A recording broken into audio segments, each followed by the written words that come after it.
Welcome back to my channel logic gainers. My name is Nida. तो आज की video में हम लोग कंटिन्यू करने वाले हैं क्लास 8 साइंस का chapter number 1 which is crop production and management. जो लास्ट वाली हमारी वीडियोस थी उसमें हमने क्रॉप प्रोडक्शन में जो भी प्रैक्टिसेस हम यूज करते हैं जैसे कि प्रिपरेशन ऑफ सॉइल हो गया, सोइंग हो गया, इरिगेशन हो गया, इसके अलावा जो मैन्योर हमने ऐड किए थे, किस तरीके से क्या क्या वर्क करते थे मैन्योर एंड फर्टिलाइजर्स, वो सारा चीज हमने डिस्कस की थी हमारे लास्ट वीडियोस में, है ना। तो आज की वीडियो में हम लोग आगे का जो चैप्टर है वो कंटिन्यू करने वाले हैं। जैसे कि इसके बाद एक जो हम लोगों ने इरिगेशन किया था, इरिगेशन के बाद में वीड्स जो होते हैं उनको बहुत ज़्यादा ज़रूरी होता है हटाना। तो वो सब चीज़ें हम पढ़ेंगे कि हमें जो अपने क्रॉप है उसको वीड्स से किस तरीके से प्रोटेक्ट करना है और हार्वेस्टिंग कैसे करनी है, उसके बाद में जो भी प्रोसेसेस हैं उसको कैसे फॉलो करना है। तो चलो हम स्टार्ट करते हैं। सबसे पहले आता है हमारा प्रोटेक्शन फ्रॉम वीड्स। जो हमारी वीड्स होती हैं वो होती क्या है, देखिए वीड्स क्या होती हैं। In plants many other undesirable plants में grow naturally along with the crop. ऐसा होता है कि जब भी हमारी कोई भी क्रॉप ग्रो करती है ना, तो उस क्रॉप के साथ में कुछ अनडिजायरेबल आसपास उस क्रॉप के जो प्लांट्स होते हैं वो ग्रो कर जाते हैं जो कि डिजायरेबल नहीं होते हैं, है ना। तो ऐसे जो प्लांट्स होते हैं, अब नॉर्मल है तो वो प्लांट्स ही, तो वो कम्पीट करने लगते हैं हमारी जो भी क्रॉप है उसके साथ में। अब क्रॉप को क्या चाहिए, न्यूट्रिएंट्स चाहिए, सनलाइट चाहिए ग्रो करने के लिए, वाटर चाहिए। अब इनको भी ये भी ग्रो करते हैं तो ये भी वाटर यूज में लेते हैं, इनको भी सनलाइट चाहिए और इनको भी न्यूट्रिएंट चाहिए एंड मिनरल चाहिए। तो इसकी वजह से क्या होता है कि जो मेन क्रॉप है जिसको हमें ग्रो करवाना है वो कम्पीट कर जाते हैं उसके साथ में, और जितनी अच्छे से ग्रोथ हमारे क्रॉप की होनी चाहिए उतनी अच्छे से ग्रोथ नहीं हो पाती, है ना। तो इसकी वजह से क्या होता है, हमें अपनी वीड्स को हटाना पड़ता है ताकि हमारी जो क्रॉप है वो अच्छे से ग्रो करे। तो वीड्स को क्या होता है ना कि जो हम लोग हटाते हैं तो नॉर्मली एक सबसे जो इसका परफेक्ट टाइम होता है हटाने का वो होता है कि जब इसमें सीड्स जो हमारी मान लो छोटे बहुत घास फूस उसमें आ गई, वीड्स आ गए, तो उसमें सीड्स भी आएंगे, उसमें फ्लावर्स भी आएंगे। तो वो फ्लावर्स और सीड्स आने से पहले ही हम उसको हटा दें, वो सबसे बेस्ट टाइमिंग होती है। वीड्स एक तो ये भी चीज़ हो गई, कम्पीट करती है हमारे क्रॉप के साथ। दूसरी एक और भी चीज़ होती है कि जो हमारी वीड होती है ना, तो ये वीड्स कुछ ऐसी भी वीड्स होती हैं जो कि पॉइजनस होती हैं। तो अगर मान लो हार्वेस्टिंग हम करते हैं तो हार्वेस्टिंग के बाद में क्रॉप के साथ में अगर मिल जाती हैं तो वो पॉइजनस वीड्स को हम लोग अगर खा लें या एनिमल खा लें तो हमारे लिए भी काफ़ी नुकसान वाली हो सकते हैं। तो कभी कभी तो क्या होता है कि जो नॉर्मली सबसे पहले वाली हमने प्रैक्टिस पढ़ी थी उसमें हम लोगों ने पढ़ा था कि हम लोग टिलिंग करते हैं, है ना, जो प्रिपरेशन ऑफ सॉइल वाली प्रैक्टिस पढ़ी थी। तो टिलिंग के टाइम पर भी जो वीड्स होती हैं काफ़ी हद तक वहाँ पर ख़त्म कर दी जाती हैं। लेकिन अगर जो क्रॉप ग्रो करते हैं उसके बाद थोड़े थोड़े टाइम के बाद में फिर से ग्रो करने लगती है, तो इसको हम मैनुअली भी हटा सकते हैं और कुछ हम लोग मशीनरीज भी यूज़ करते हैं जिसकी हेल्प से हम लोग इसको हटा सकते हैं। कुछ केमिकल्स भी इस तरीके के आते हैं।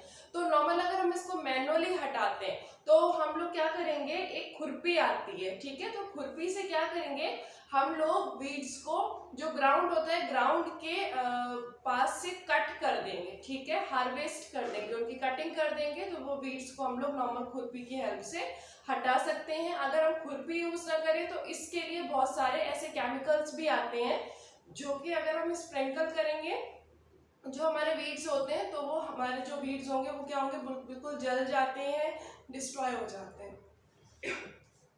ओके, तो सबसे पहले एक चीज होती है कि वीड्स जो हमारे होते हैं इसको हम लोग हटाते हैं, ठीक है ना, इसको हम रिमूव करते हैं। तो वीड्स को रिमूव करने का जो प्रोसेस होता है that process is called weeding. क्या बोलते हैं हम उसको, वीडिंग बोलते हैं, ठीक है। तो अगर हम वीडिंग नॉर्मली कर रहे हैं मैनुअली से खुरपी से कर लेंगे। दूसरा हमारा प्रोसेस क्या हो गया, बाय यूजिंग केमिकल्स।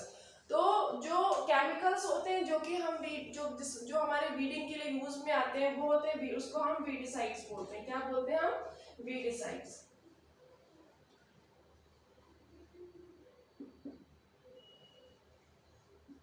ठीक है। तो ये केमिकल्स होते हैं। अब इन केमिकल को हम यूज में कैसे लेते हैं, और आपके मन में क्वेश्चन आ रहा होगा कि भाई केमिकल है, अगर ये वीड्स को डिस्ट्रॉय कर रहे हैं तो ये क्रॉप को भी डिस्ट्रॉय कर सकते हैं, है ना। लेकिन ऐसा नहीं होता। ये जो वीड्स होते हैं ये सिर्फ और सिर्फ ये जो वीडिसाइड्स होते हैं ये सिर्फ और सिर्फ वीड्स को ही डिस्ट्रॉय करते हैं। जो हमारे क्रॉप होते हैं उसको डिस्ट्रॉय नहीं करते। बनते ही कुछ इस तरीके से ही है कुछ ऐसे केमिकल्स को यूज करके, ठीक है। तो सबसे अच्छी चीज तो पहले ये हो गई। सेकेंड इसमें क्या है, जब ये वीडिसाइड्स को हम डालते हैं ना तो वो हमारे जो फार्मर्स होते हैं ना इनके लिए थोड़ा सा नुकसान वाली चीज, क्योंकि केमिकल ऑब्वियसली केमिकल है तो हमारे लिए नुकसान वाली चीज होगी। तो इसको क्या करते हैं, वाटर के साथ में मिलाते हैं वीडिसाइड्स को और उसको स्प्रिंकल करते हैं वीड्स के ऊपर। तो वो हमारी नाक के थ्रू या फिर हमारे माउथ के थ्रू हमारे अंदर लंग्स तक जा सकती है और नुकसान पहुंचा सकती है। तो इसलिए जो हमारे फार्मर्स हैं वो इस चीज़ का खासकर ध्यान रखते हैं कि जब भी वो वीडिसाइड्स वीडिंग करते हैं बाय यूजिंग वीडिसाइड्स, तो वो जो अपनी नोज होती है और अपना जो माउथ होता है वो कपड़े से या फिर किसी मास्क से पूरी तरीके से कवर कर लेते हैं, ठीक है। अब हमने क्या किया यहाँ पर, ये तो हमारी पूरी वीडिंग हो गई। हम लोग केमिकल से कर लेंगे या फिर मैनुअली खुरपी की हेल्प से कर लेंगे। तो हमारे जो भी अनवांटेड प्लांट्स हैं जिसको हम वीड्स बोलते हैं वो तो हटा दिया। अब हमारी जो क्रॉप है ग्रो कर गई। ग्रो करने के बाद में अब जो हमारा नेक्स्ट प्रैक्टिस आती है विच इज हार्वेस्टिंग, ठीक है। हार्वेस्टिंग क्या होती है, harvesting is nothing but the cutting of crop after it is matured is called harvesting. अब देखो कोई भी क्रॉप को मेच्योर होने में 3 से 4 महीने लगते हैं। अब वो पूरी तरीके से जब मेच्योर हो गई तो हम ऐसा तो नहीं उसको फील्ड में छोड़ के आ जाएंगे, है ना। तो हमें क्या उसको कट भी करना है। तो वही जो कटिंग होती है दैट इज कॉल्ड हार्वेस्टिंग, ठीक है। अब जो हार्वेस्टिंग हमारी रहेगी तो इसमें भी 2 तरीके से हम हार्वेस्टिंग कर सकते हैं, मतलब 2 तरीके से जो हम अपने प्लांट से उसको कट कर सकते हैं। एक तो हो गया मैनुअल मेथड जो होगा एज यूजुअल। जो मैनुअल मेथड होगा उसमें हम एक सिकल यूज करते हैं। आप लोगों ने देखा होगा ना कुछ इस टाइप से एक रहता है, तो ये होता है हमारा सिकल। तो ये हम सिकल से क्या करेंगे, जो ग्राउंड के पास से ही जो रूट्स होती हैं उसको हम नीचे रहने देंगे, ग्राउंड से ही हम लोग काट देंगे। तो वो मेथड यूज कर सकते हैं, ऊपर का जितना भी पार्ट है। दूसरा हम अपरूटिंग भी करते हैं। अपरूटिंग भी हार्वेस्टिंग में आएगी। अपरूटिंग मतलब कि ऐसे जो भी प्लांट्स होंगे जो कि मेन जो उनका पार्ट है जो हमें खाना है, जो हमें यूज में लेना है, वो कहाँ है, ग्राउंड के नीचे है। जैसे कि पोटैटो हो गए, पोटैटो कहाँ ग्रो करते हैं, वो तो ग्राउंड के नीचे ही होंगे, तो उनकी हमें अपरूटिंग करनी पड़ती है। तो वो भी हम हाथ के थ्रू अगर हम कर रहे हैं, हाथों से ही करेंगे ऑब्वियसली। और अगर हम ऊपर का कोई भी पार्ट है तो वो हम कट कर सकते हैं बाय यूजिंग सिकल। तो ये तो हो गए हमारे मैनुअल मेथड। दूसरा कौन सा मेथड हो गया, दूसरा हमारा मेथड हो गया कि हम लोग ऐसी मशीनरीज यूज कर रहे हैं जिन मशीनरीज से वो क्या होगा, जो भी हमारे क्रॉप्स है वो कट हो जाएंगे। जैसे कि हार्वेस्टर बोलते हैं, जो भी ऐसी मशीनरीज होंगी जिससे हम लोग कट करेंगे हमारे क्रॉप्स को, those machineries are called harvesters, ठीक है। तो आप लोगों ने जो भी ग्रेन्स देखे होंगे नॉर्मली, जो क्रॉप के जो हार्वेस्टिंग होती है, हार्वेस्टिंग के बाद में जो भी ग्रेन्स होते हैं, जैसे कि पैडी ले लो, मतलब राइस ले लिया या तो फिर आपने वीट ले लिया, तो ऐसा तो है नहीं कि ये जो हमारे क्रॉप होते हैं ये बाहर ऐसे ही उग जाते हैं। इसके ऊपर क्या होता है, अगर हमारा वीट भी है ना तो वीट के बाहर भी एक बार ब्राउन कलर का एक कवर होता है, ठीक है। इसी तरीके से जो हमारे राइस होते हैं, राइस के बाहर भी एक कवर होता है, इसको बालियां बोलते हैं, है ना। तो वो जो कवर होता है that cover is called shaft. क्या बोलेंगे हम इसको, शाफ्ट बोलेंगे। अब हमें जब खाना है तो हम ऑब्वियसली हमें वीट को खाना है, तो वीट को हमें इस शाफ्ट से हटाना पड़ेगा। तो यही जो प्रोसेस होता है, जो हमारी शाफ्ट होती है और जो हमारा ग्रेन होता है उसको सेपरेट करने का जो प्रोसेस होता है, this process is called threshing, ठीक है। और ये जो थ्रेशिंग होती है वो किसकी हेल्प से होती है, वो होती है हमारी थ्रेशर की हेल्प से, ठीक है। या तो हम उसको थ्रेशर बोलते हैं या फिर हम उसको कंबाइन बोलते हैं, हार्वेस्टिंग कंबाइन होते हैं, या फिर नॉर्मली हम उसको थ्रेशर बोलते हैं, ठीक है। अब छोटे छोटे ये तो हो गए बड़ी फील्ड की बात। मान लो किसी कोई फार्मर होते हैं इनकी बहुत छोटी फील्ड होती है, तो उनको ऐसा तो नहीं होता, वो अफोर्ड भी नहीं करते और फिर वो मंगाते भी नहीं कि भाई उनको छोटा सा ही तो एक क्रॉप है, छोटे से फील्ड है, उसमें थोड़ा सा क्रॉप लगा हुआ है, तो वो थ्रेशर मंगाए, पूरी मशीनरीज मंगाए अलग करने के लिए। तो इसके लिए वो क्या करते हैं, वो विनोइंग का एक प्रोसेस होता है। विनोइंग में क्या होता है कि नॉर्मली आपने देखा होगा मम्मी वगैरह या फिर घरों में भी देखा होगा कि सूप होता है, जिससे क्या करते हैं कि जब हम इसको हवा में थोड़ा सा अगर हम रखेंगे तो जितना भी शाफ होता है, मतलब जो हल्का वाला पार्टिकल होते हैं वो उड़ जाते हैं, और जो भारी वाले पार्टिकल मतलब जो ग्रेन होते हैं वो सूप में ही रह जाते हैं। तो इस तरीके से एक छोटी सी ही मशीनरी आती है हल्की सी, तो उसके थ्रू भी अगर हम उसमें थोड़ी हवा आती रहती है और उसमें क्या होता है, जो हमारा शाफ्ट है वो उड़ जाता है और ग्रेन उस मशीनरी के अंदर ही रह जाते हैं। छोटे जो फार्मर्स होते हैं, छोटे मतलब फील्ड वाले, तो वो इस तरीके की हल्की फुल्की जो मशीनरीज होती हैं उसको यूज में लेते हैं। और ये जो प्रोसेस होता है जो कि हम लोग हवा में डालते हैं, रखते हैं, जो भी हमारी क्रॉप है उसको थोड़ा हिलाते हैं, तो ये जो भी हल्के पार्टिकल्स होते हैं ये उड़ जाते हैं। तो ये जो प्रोसेस होता है, this process is called winnowing. अगर आपको थोड़ा सा भी याद हो तो आपने क्लास 6 में विनोइंग, थ्रेशिंग के सारे प्रोसेस पढ़े थे। तो ये सूप वाला प्रोसेस पढ़ा था ना विनोइंग का, जिसमें कि सूप होता है, जिसमें थोड़ा सा अगर मिलाते हैं तो हवा की हेल्प से जो हमारे शाफ है वो उड़ जाते हैं, है ना। तो ये होता है जो कि ऐसे फार्मर्स होते हैं जिनकी फील्ड काफ़ी छोटी होती है, तो उनको बड़े मशीनरीज, थ्रेशर्स वगैरह मंगाने की ज़रूरत नहीं होती है, ठीक है। अच्छा, अब एक यहाँ पे एक सवाल ये आता है कि हमने हार्वेस्टिंग कर ली, हार्वेस्टिंग के बाद देखिए क्या है कि मान लो ये मेरा प्लांट है, ये मेरा प्लांट है, ठीक है, ये ऊपर गया, अब मैंने कट यहाँ से किया, तो ये नीचे वाला जो भी मेरा पार्ट है जो कि ग्राउंड के लगभग पास में रहेगा, तो ये वाला जो पार्ट है वहीं पे रह जाता है। अब इसमें क्या करते हैं फार्मर्स, इसको जला देते हैं, इसको बर्न कर देते हैं, ठीक है। तो ये जो हमारा स्टब होता है इसको हम क्या बोलते हैं, स्टब बोलते हैं, ठीक है। तो ये स्टब को बर्न करेंगे, बर्न कर देते हैं। नॉर्मली फार्मर्स, आपने सुना होगा कि सर्दियों के टाइम में दिल्ली एनसीआर में बहुत ज़्यादा पोल्यूशन हो जाता है। क्यों हो जाता है, क्योंकि जो आसपास के एरियाज़ हैं जहाँ पर बहुत ज़्यादा खेती होती है, जैसे हरियाणा हो गया, पंजाब हो गया, या फिर नोएडा वगैरह के जो एरियाज़ हो जाते हैं वहाँ पे, जहाँ पे बहुत ज़्यादा खेती होती है, फार्मिंग होती है, तो वहाँ से यही इसी वजह से दिल्ली एनसीआर में पूरे एयर पोल्यूशन बहुत ज़्यादा हो जाता है। क्योंकि आसपास के जो फार्मर्स हैं वो क्या करते हैं, जो हमारे स्टब है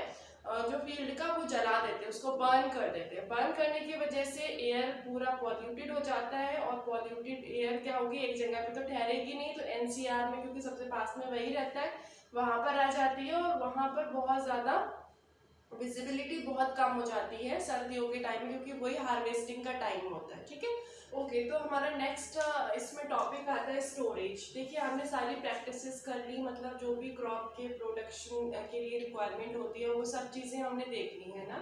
अब हार्वेस्टिंग के बाद में हम लोग क्या करेंगे, उसको स्टोर करेंगे, क्योंकि जितनी प्रैक्टिसेस इंपॉर्टेंट है वैसे ही स्टोरेज भी उतना ही इम्पॉर्टेंट है। क्यों भाई, क्योंकि स्टोरेज जो हमारा होता है, अगर हम स्टोरेज ढंग से नहीं करेंगे तो जितनी भी हमने मेहनत की है, अभी इतना सब कुछ किया है, वो सब वेस्ट चला जाएगा। अब जैसे कि जब हम हार्वेस्टिंग करते हैं तो उस टाइम जो हमारी क्रॉप होती है ना, वो क्रॉप में मॉइस्चर बहुत ज़्यादा होता है उस टाइम पर, ठीक है ना। अब जहाँ पर आपने पहले पढ़ा भी होगा क्लास 7th में और 6th में, ये चीज़ देखी होगी कि जहाँ पर मॉइस्चर ज़्यादा होता है वहाँ पर जो माइक्रो ऑर्गेनिज्म होते हैं ना, उनका जर्मिनेशन बहुत ज़्यादा होता है, उनका क्या बोलते हैं, रिप्रोडक्शन बहुत जल्दी हो जाता है। तो माइक्रो ऑर्गेनिज्म वहाँ पर बहुत ज़्यादा पनपते हैं। इसके अलावा जो रैट्स होते हैं वो भी आ जाते हैं जहाँ पे हमें स्टोरेज करना है, छोटे छोटे से और भी फंगस वगैरह लग जाती है। तो ये सारी चीज़ों का भी हमें ध्यान रखना है कि भाई हमारी क्रॉप जो है वो सेफ रहे, प्रोटेक्टेड रहे।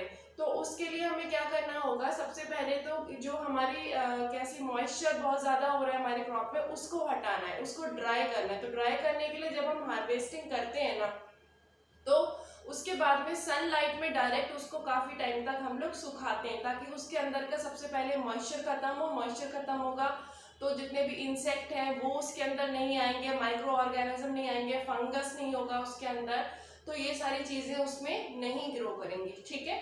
तो सबसे पहले तो हम उसको अच्छे से ड्राई कर लेंगे। ड्राई करने के बाद में अगर छोटे स्केल पर हमने फार्मिंग की है, छोटा क्रॉप है, छोटे स्केल का क्रॉप है, तो हम लोग उसको नॉर्मली जूट बैग्स होते हैं, तो जूट बैग्स में हम लोग रख सकते हैं, या तो फिर कह लो एक मेटालिक बिन्स आती हैं, ठीक है, तो बिन्स में हम लोग रख सकते हैं। लेकिन अगर ये स्टोरेज बहुत लार्ज स्केल पर है, क्रॉप बहुत ज़्यादा है और लार्ज स्केल पर है, तो वहाँ पे ग्रेनरीज आती हैं और इसके अलावा सिलॉस होते हैं, ठीक है। सिलॉस कुछ ऐसे मतलब कुछ इस टाइप से बहुत बड़ी बड़ी सी स्टोरेज की एरियाज होते हैं, जिसमें हम क्या करते हैं, बहुत बड़े स्केल पर होते हैं, ऐसा नहीं कि एक होगा, मल्टीपल बहुत सारे होंगे ऐसे सिलॉस टाइप से बने हुए। तो ये सिलॉस हम लोग यूज में लेते हैं, या तो फिर ग्रेनरीज उनको बोलते हैं, जो गोडाउन वगैरह बहुत बड़े बड़े होते हैं उसमें रखते हैं, ताकि जितना ज़्यादा क्रॉप होगा रैट्स वगैरह आने के चांसेस उतने ज़्यादा ही होते हैं। तो ये स्लॉस वगैरह पूरी एयर टाइट होती हैं अच्छे से, तो इसकी वजह से उसमें रैट वगैरह नहीं आ पाते हैं। ठीक है, तो इस तरीके से हम लोग अपना जो लॉन्ग टर्म के लिए जो भी हमें यूज़ करना है तो हम कर सकते हैं। जूट बैग हो गया, पिन्स हो गए, मेटालिक पिन्स हो गए, स्लॉस हो गए, ग्रेनरीज हो गई, ये सारी चीज़ें यूज़ करके। हम अगर घर की बात करें, आप लोगों ने आपने देखा होगा, अगर आपके घर में छोटे छोटे जो ग्रेन्स वगैरह होते हैं उनको स्टोर कैसे करते हैं, क्योंकि घर में भी जो हमारे राइस होते हैं, पल्सेस होती हैं, तो उसमें भी कीड़े वगैरह लग जाते हैं, इंसेक्ट आ जाते हैं। तो उनको रोकने के लिए नॉर्मली घर में देखा होगा नीम वगैरह की पत्तियां आती हैं वो डाल देते हैं। कभी कभी क्या करते हैं, तेज पत्ते जिसको बोलते हैं वो डाल देते हैं। छोटी छोटी सी केमिकल की गोलियां आती हैं वो डाल देते हैं। तो ये भी कुछ एक प्रोसेस होते हैं। अगर छोटे लेवल पर हमें स्टोर करना है, मतलब घर में स्टोर करना है, तो हम लोग ये छोटे छोटे मेथड यूज करके भी कर सकते हैं। ठीक है, अच्छा, हमारा लास्ट टॉपिक है इस चैप्टर का, which is foods from animals. देखिए, अभी तक हमने सब कुछ पढ़ा कि जो हमारे प्लांट्स होते हैं वो हमें फूड प्रोवाइड करते हैं, बट हमें प्लांट्स को ग्रो करने के लिए, मतलब जो हमारे क्रॉप है उसको ग्रो करने के लिए कितना कुछ करना पड़ता है ना। सबसे पहले प्रिपरेशन करनी पड़ती है सॉइल की, फिर सोइंग करनी पड़ती है, उसके बाद में फिर हम लोग फर्टिलाइजर्स डालते हैं, फिर इरिगेशन करते हैं, है ना। उसके बाद में भी बहुत सारे ऐसे होते हैं, हार्वेस्टिंग करना पड़ती है, स्टोरेज करना पड़ता है। उसी तरीके से एक सोर्स तो प्लांट हो गया, बट दूसरा सोर्स हमारा एनिमल भी होता है। एनिमल से हमें कुछ कितना कुछ मिलता है खाने पीने को, जैसे कि मिल्क हो गया, बाकी दूसरे डेयरी प्रोडक्ट भी हो गए हमारे, है ना, एग हो गए, तो चिकन हो गया, नॉर्मल जितना भी हम लोग नॉनवेज वगैरह खाते हैं वो सब कहाँ से आ रहा है, हमारे पास एनिमल से आ रहा है। तो हमें एनिमल्स की भी टेक केयर वैसे ही करनी पड़ती जैसे कि हमें प्लांट्स की करनी है। तो एनिमल के लिए हम लोग यहाँ पर देखेंगे कि जो भी हम एनिमल्स को टेक केयर कर रहे हैं उनको हमें अच्छे से उनको भी हमें फूड देना पड़ता है, उनकी भी हमें रियरिंग करनी पड़ती है अच्छे से, उनको शेल्टर प्रोवाइड करना पड़ता है। तो ये सब जो हम करते हैं अगर लार्ज स्केल पर, तो उसको हम क्या बोलते हैं, एनिमल हस्बेंड्री बोलते हैं। मतलब कि एनिमल्स रियर्ड एट होम और in farm have to be provided with proper food, shelter and care. When this is done on a large scale, it is called animal husbandry. तो वही है कि animal जितना भी हमें जो भी केयर चाहिए प्लांट्स को, वैसे ही केयर चाहिए एनिमल्स को। और अगर हम प्लांट्स को जो केयर कर रहे हैं वो हम क्या हो गया, हमारा फार्मिंग हो गई उसी की। और जैसे ही हम लोग एनिमल्स की जो भी हम लोग केयर करेंगे ताकि हमें उनसे फूड मिल सके, तो उसको हम लोग क्या बोलेंगे, एनिमल हस्बेंड्री बोलेंगे। ठीक है, तो इसी के साथ में ये टॉपिक आपका होता है फिनिश। अब हम लोग नेक्स्ट वीडियो में चैप्टर नंबर 2 स्टार्ट करेंगे, क्लास 8 का, साइंस का। ये वीडियो आपको कैसी लगी आप प्लीज़ कमेंट बॉक्स में कमेंट करके ज़रूर बताइए, और अपने फ्रेंड्स एंड फैमिली के साथ में इसको शेयर करिए। चलिए मिलते हैं अपने नेक्स्ट वीडियो में। Till the time, bye bye, take care.